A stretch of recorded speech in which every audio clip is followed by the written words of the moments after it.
The government has now extended the quarantine period for a number of returnees after they apparently went on a partying spree.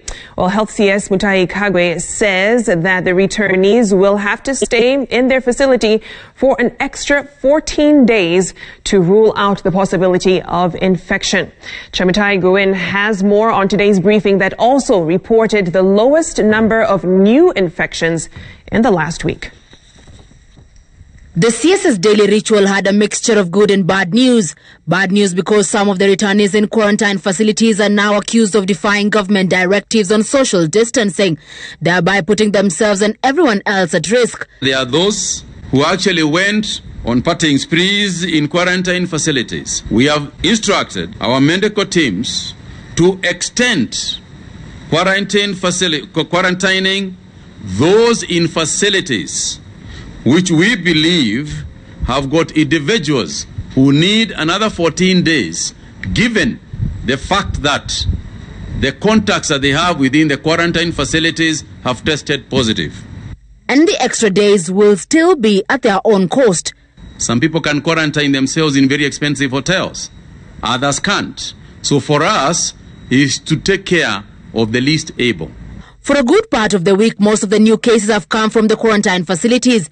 On Wednesday, the returnees accounted for 21 out of 22 new infections announced by the Cabinet Secretary. On Thursday, when 29 new cases were confirmed, 23 were from various quarantine centers. That number was 9 out of 12 on Friday. But today is some good news. Only 4 new infections in total, 2 of them from quarantine centers. The whole concept of quarantining you is so that you can stay away, keeping your social distance, reducing contacts as much as possible, so that whatever status you have remains yours alone. But in a new twist, the government now says it cannot ascertain whether all the returnees can be safely released to the general public, having failed to observe the laid-out precautionary measures. At the moment, those infected range between ages 2 and 71. Parents now cautioned against allowing young children to mingle, since they too are at risk. Please don't forget about the children. Ensure that they also wash their hands. Ensure that they use the sanitizers. Limit their play with their friends outside as much as possible.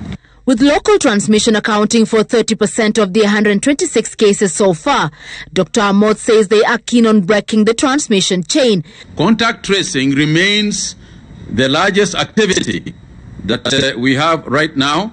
Nairobi has the highest number of cases of local transmission, standing at 27. Mombasa has 7, Kilifi 6 and Nakuru 2. And the government says it could get worse. Tough times lie ahead. Let us not lower our guard.